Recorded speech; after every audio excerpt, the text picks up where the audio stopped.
दोस्तों नमस्कार, मैं हूं दीपक ध्रुवे और आप देख रहे हैं फूडी CSW। आइए आज कक्षा 9 की 4.2 प्रश्नावली को हल करेंगे। पहला प्रश्न दिया हुआ है हमें, निम्नलिखित विकल्पों में से कौन सा विकल्प सत्य है और क्यों है। ठीक, इसके लिए हमको क्वेश्चन दिया हुआ है y के बराबर से x प्लस 5 का पहला ऑप्शन दिया हुआ है, एक अद्वितीय हल होगा। दूसरा ऑप्शन दिया है केवल 2 हल होंगे। तीसरा ऑप्शन दिया है अपरिमित रूप से अनेक हल होंगे। अच्छा, ये ऑप्शन के मतलब तो पता है आपको पहले, है ना। ऑप्शन के मतलब मैं आपको बता दे रहा हूँ। पहला ऑप्शन जो दिया हुआ है आपको, एक अद्वितीय हल होगा, इसका मतलब ये है कि सिर्फ एक हल होगा। दूसरा ऑप्शन दिया हुआ है केवल 2 हल होंगे, मतलब सिर्फ 2 हल होंगे। तीसरा ऑप्शन दिया है अपरिमित रूप से अनेक हल होंगे। ठीक, तो इसके बहुत सारे हल होंगे। चलिए इसको करते हैं एक बार यहाँ से हल, इसको हल करके देखते हैं ना। चलिए क्या दिया हुआ है हमको, y के बराबर से x धन 5। मान लेते हैं कि ये कोई समीकरण है एक। देखिए सवाल बहुत आसान है, बताने का ढंग मेरा हो सकता है 19-20 हो, मगर बहुत आसान है ना। अब सबसे पहले देखते हैं हम इसके कितने हल हो सक रहे हैं, करके इसको हल कर रहे हैं। हम पहले x के बराबर शून्य रखते हैं। इस पूरे समीकरण में x जहाँ लिखा है वहाँ पर शून्य लिखेंगे। ठीक, यदि x बराबर शून्य हो तो, ठीक, यदि x बराबर शून्य हो तो y क्या मान आएगा, y के बराबर से जहाँ x लिखा हुआ है वहाँ पे हमको लिखना है क्या, शून्य धन 5। तो y के बराबर से आ जाएगा हमारा 5, है ना। अगर हमने x के बराबर से शून्य लिया है, y के बराबर से 5 आ जाता है। अब अगले में देखते हैं हम दूसरी वाली स्थिति में। ठीक, अभी शून्य रखा हमने। अब समीकरण एक में x बराबर 1 से, ठीक, अब जहाँ x लिखा हुआ है वहाँ पे हम लिखेंगे 1। क्या है हमारा ये, y के बराबर से x धन 5। अब हम x की जगह में 1 रखेंगे, y के बराबर से 1 धन 5। क्या किया आपने, इसकी जगह में आपने लिखा कि 1 रखना है करके। y के बराबर से 1 और 5 6। ठीक, अब फिर से और रख के देखते हैं आप। समीकरण एक में x बराबर 2 से, अब 2 रखेंगे। हाँ, अब 2 रख देते हैं। x प्लस y के बराबर से x प्लस 5। ठीक, तो y के बराबर से x की जगह में रखेंगे 2 धन 5।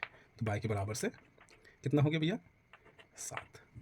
तो अब आप देख लीजिए, जब आपने x के बराबर से शून्य लिया तब 5 आया, x के बराबर से जब आपने 1 लिया तब 6 आया, x के बराबर से आपने 2 लिया तब यहाँ पे x के बराबर से 7 आया। मतलब आप x के जितने भी मान रखते जा रहे हैं उतने y के मान आ रहे हैं, है ना। आप जितने भी x के मान रख रहे हैं उतनी बार y के मान भी आते चले जा रहे हैं। ऐसा तो नहीं हो रहा कि y का मान आना बंद हो गया। तो कहने का मतलब ये कि एक हल नहीं है, केवल 2 हल नहीं है, इसलिए मैंने 3 हल करा इसका। ठीक, तो इसके जो मान है वो धनात्मक आते जा रहे हैं, बढ़ते चले जा रहे हैं, बढ़ते चले, आप जितना लेके जाएंगे उतना जाएगा। मतलब हमारा तीसरा नंबर का ऑप्शन सही है। कौन सा सही है, अपरिमित रूप से अनेक हल होंगे इसके। तो अब इसमें हमको लिख देना है इसका कारण, क्योंकि x का मान हम जो भी रख रहे हैं उसके लिए y का मान बढ़ बढ़ के मतलब y का मान अलग अलग करके आते जा रहे हैं। तो लिख देते हैं हम इसका आंसर ऐसे, मतलब मेरे पास जगह नहीं तो मैं यहाँ पर लिख देता हूँ, क्योंकि x के प्रत्येक मान के लिए y का एक अलग से संगत मान होता है। बस ये हो गया आपका आंसर, है ना, कितना सरल। ठीक, इसी प्रश्नावली का ये दूसरा प्रश्न है, निम्नलिखित समीकरण में से प्रत्येक समीकरण के 4-4 हल लिखना है ना। ठीक, ये 3 प्रश्न हमको दिए हुए हैं। अभी 3 प्रश्नों में हमको इनके 4-4 हल लिखना है। पहले इसको करते हैं हम। सबसे पहले लिख लेते हैं x बराबर 0 से। ठीक, अब जहाँ पहले सबसे पहले इसको पक्षांतर कर लेते हैं। मैं आपको पहले एक समीकरण बता देता हूँ। जैसे आपने पहले आप इसके पहले वाला जो समीकरण किया था उसमें y को स्वतंत्र कर दिया था, y स्वतंत्र था, और उसके बाद में आपका प्रश्न लिखा हुआ था। अब इसमें y को यहाँ छोड़ दीजिए, साथ कोई भी संख्या बराबर की दूसरी दिशा में जाती है तो अपने निशान को बदल लेती है। अब ये 2x इधर आएगा तो ये हो जाएगा आपका ऋण 2x। ठीक, अब इसके 4 मान निकाल लेते हैं। यदि x बराबर 0 लेते हैं तो जहाँ x लिखा वहाँ पर 0 लिख दीजिए। y के बराबर से 7 ऋण 2 गुणित 0, यहाँ पे कोई निशान नहीं, मतलब गुना का निशान। तो y के बराबर से ये हो जाएगा कितना, 7, और ये 2 का 0 से गुना होगा तो 0 माइनस 0, मतलब y के बराबर से आपको 7 मिल जाएगा। अब ये हो गया हमारा 1। ठीक, अब दूसरा x के बराबर से 1 ले लीजिए से। अब जहाँ x लिखा वहाँ पे शून्य नहीं लिख के हमको 1 लिखना है। तो y के बराबर से 7 ऋण 2 गुणित 1। तो y के बराबर से हो जाएगा ये 7 ऋण 2। तो y के बराबर से हो जाएगा ये 5। ठीक, ये हो गया हमारा दूसरा। ठीक, अब तीसरे में चलते हैं। y के बराबर से x के बराबर से 2 से। अब x जहाँ पे लिखा है वहाँ पे हम 2 लिखेंगे। तो y के बराबर से ये हो जाएगा आपका 7 ऋण 2 गुणित 2। तो y के बराबर से हो जाएगा ये 7 ऋण 2 दूनी 4। y के बराबर से हो जाएगा ये 7 में से 4 गए तो 3। ये हो गया हमारा तीसरा। अब चौथा, एक शून्य वाला, एक 1 वाला, एक 2 वाला, अब एक 3 वाला। x बराबर 3 से। ठीक, अब x बराबर 3 लिखेंगे हम, है ना। तो ये हो जाएगा आपका y के बराबर से 7 ऋण 2 गुणित 3। तो y के बराबर से 7 ऋण 3 दूनी 6। तो y के बराबर से 7 में से 6 गया तो 1। ठीक, एक मान ये है, एक मान ये है, एक मान ये है, एक मान ये है। अब इसको लिखते कैसे मैं बता दे रहा हूँ आपको। जब आपने पहली बार में x के बराबर से शून्य लिया तब आपको y के बराबर से क्या मिला बेटा 7। ठीक, जब आपने x के बराबर से 1 लिया तब y के बराबर से क्या मिला आपको 5। ठीक, और जब आपने x के बराबर से 2 लिया तब y के बराबर से आपको मिला 3। और जब आपने x के बराबर से 3 ले लिया तो आपको y के बराबर से 1 मिला। तो इस प्रकार से आपको आंसर लिखना है। ये x का मान है, ये y का मान है, ये x का मान है, ये y का मान है। जब हमने x के बराबर से इतना रखा तो y इतना आया, x के बराबर इतना रखा तो y इतना आया, x के बराबर इतना रखा तो y के बराबर से इतना आया। तो इस प्रकार से ये पहला सवाल। इस प्रकार से हमने पहला वाला प्रश्न हल किया है इसमें। इसी प्रकार से हम दूसरे वाले को भी कर लेते हैं। चलिए ठीक, अब हमारे पास में दूसरा प्रश्न है pi into 9 pi into x plus y बराबर से 9। ठीक, इसको पहले सरलतम रूप में लिखे जाते हैं। ठीक, हमको स्वतंत्र वाई का मान चाहिए, तो वाई जहाँ के वहीं बराबर 9, है ना। वाई जहाँ के वहीं बराबर 9। अब ये इधर धनात्मक है, इधर आएगा तो ऋणात्मक हो जाएगा, बराबर के इस दिशा में जाएगा तो ऋणात्मक हो जाएगा पाई एक्स। ठीक, अब हम पहली बार में ले लेते हैं फिर से एक्स बराबर 0 से। ठीक, अब जहाँ x लिखा है वहाँ पे हम 0 लिखेंगे। तो y के बराबर से 9 माइनस पाई इंटू 0। ठीक, तो 0 का पाई के साथ गुना हो जाएगा तो ये हो जाएगा 0। तो y का मान हमको मिल जाएगा यहाँ पे सिर्फ 9। एक पहला मान हो गया। अब यदि आप x के बराबर से 1 ले रहे हैं उस स्थिति में क्या हो जाएगा, y बराबर से 9 माइनस पाई इंटू 1, है ना। ठीक, तो y के बराबर से ये 9 माइनस पाई। इसको और ज़्यादा हल करने की ज़रूरत नहीं है, एक का गुना पाई के साथ में होगा तो ये ऐसे हो जाएगा। अब ठीक, इस मान को आपको मानना है तो ठीक है, नहीं मानेंगे तो कोई बात नहीं, और भी मान निकलते हैं ना। आपके बॉक्स में अलग आंसर दिए रहेंगे, ये अलग है। ठीक, मान होना चाहिए बस। अब हम x के बराबर से 0 ले लिया, 1 ले लिया, अब लेंगे 2। ठीक, तो तब से ठीक y के बराबर से 9 ऋण पाई इंटू 2। ठीक, तब y के बराबर से आ जाएगा हमारा 9 माइनस, आपने कोई भी संख्यात्मक मान पहले लिखते हैं, फिर उसके बाद में हम जो चिन्ह बने हुए होते हैं उनको लिखते हैं। तो पहले हम 2 और पाई, ये हमारा तीसरा मान आ गया। चौथे मान की तरफ चलते हैं। अब क्या ले लेंगे भैया, x के बराबर से 3। अब ये हो जाएगा क्या, y के बराबर से 9 माइनस पाई इंटू 3। y के बराबर से ये हो जाएगा आपका 9 माइनस 3 पाई, है ना। तो ये हो जा रहा है हमारा चौथा मान। अब इसको निर्देशांक के रूप में लिख लीजिए, वो आप ब्रैकेट में लिखते हैं उनको निर्देशांक कहते हैं। ठीक, तो लिखेंगे आप यदि x के बराबर 0 लेते हैं तब y का मान आ जाता है आपका 9। फिर उसके बाद में यदि आप x के बराबर से 1 लेते हैं तो y का मान आ जाता है आपका 9 माइनस पाई। यदि x के बराबर से 2 लेते हैं तो आपका मान आ जाता है ये 9 माइनस 2 पाई। ठीक, और यदि आप x के बराबर से 3 लेते हैं तो ये आ जाता है y के बराबर से 9 माइनस 3 पाई।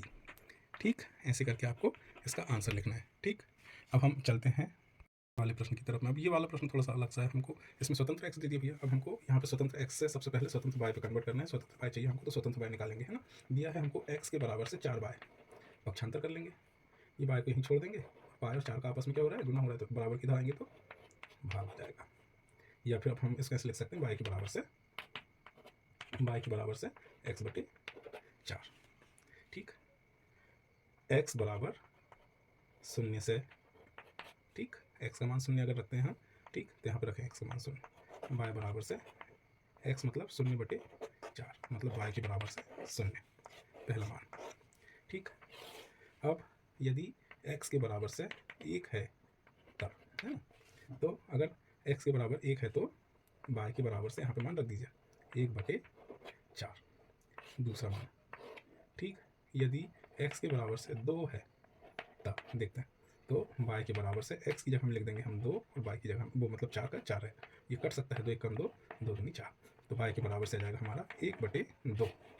ठीक, अब हम x के बराबर से 3 ले लेते हैं, तब y के बराबर से 3/4।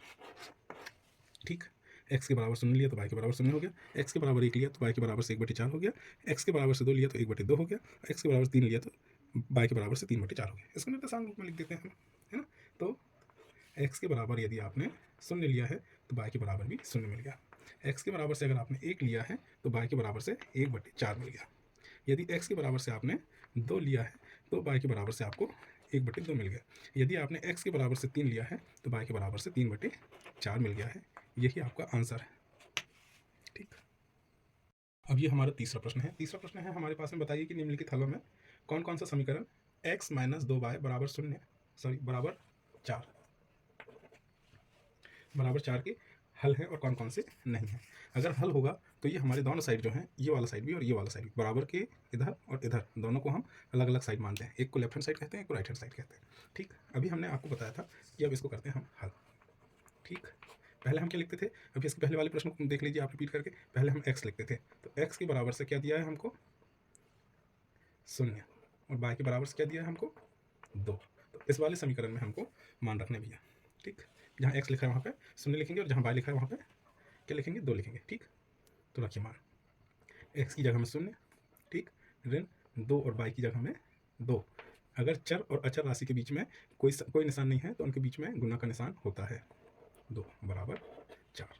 ठीक, तो ये हो जाएगा हमारा 0, 2 गुणित 2 मतलब ऋण 4 बराबर से 4, ये 4 है ये ऋण 4, दोनों बराबर नहीं है। ठीक, तो 4 और ऋण 4 आपस में क्या नहीं है, बराबर नहीं है, अतः यह समीकरण का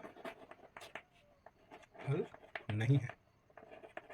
ठीक, ऐसे ही करके हम और भी सवालों को हल करेंगे। अब हमको दूसरा वाला प्रश्न दिया है 2 और 0, क्या ये जो है इससे हल है, इससे ये हल होगा कि नहीं होगा करके। ठीक, तो हम देखते हैं। ठीक, हमें दिया है क्या दिया है, क्या दिया है हमको x के बराबर से क्या दिया है 2 और y के बराबर से क्या दिया है हमको इस बार 0। ठीक, इस वाले समीकरण को ले लेते हैं, x माइनस 2y बराबर 4 में x व y के मान रखने पर, रखिए x की जगह हम क्या रखना है आपको 2 रख दीजिए, ऋण ये 2, y की जगह हम क्या रखना है आपको 0 और बराबर 4।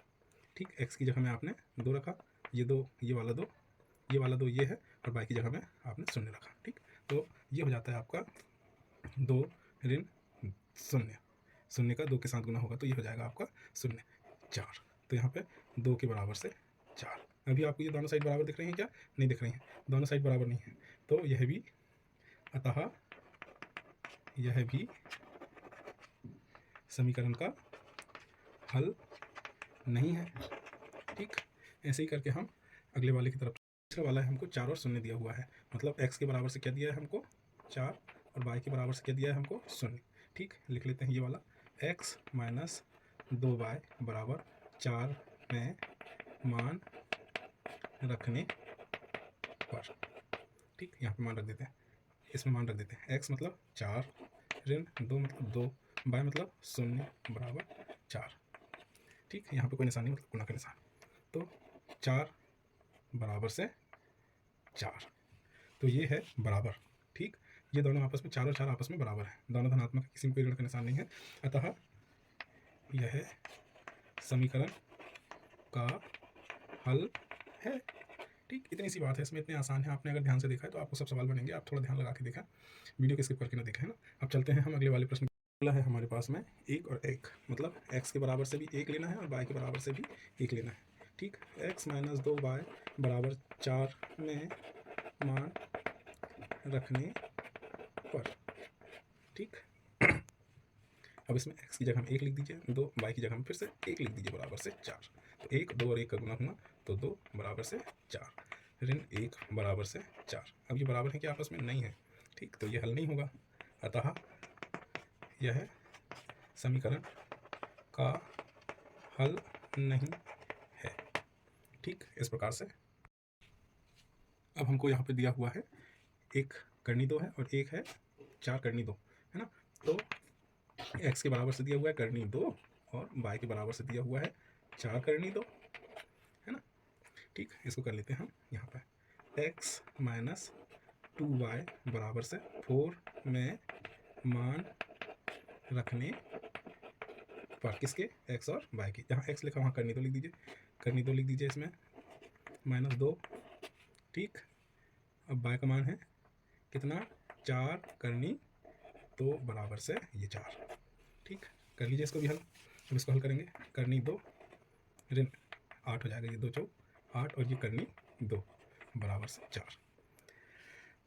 8 करनी 2 और 1 करनी 2, इन दोनों को जोड़ते घटाते हैं तो बड़ी संख्या का निशान ऋण का, और ये हो जाएगा 8 में से 1 करनी 2 गया, 8 करनी 2 में से 1 करनी 2 गया तो 7 करनी 2 बराबर से 4। तो ये आपस में बराबर हैं क्या, नहीं है, ठीक। तो यह हल नहीं है, ठीक।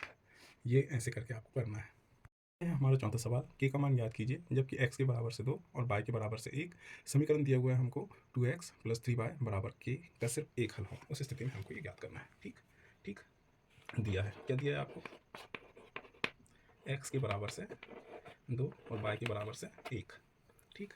और समीकरण दिया हुआ है आपको क्या, समीकरण कौन सा दिया हुआ है आपको, 2x + 3y बराबर से k।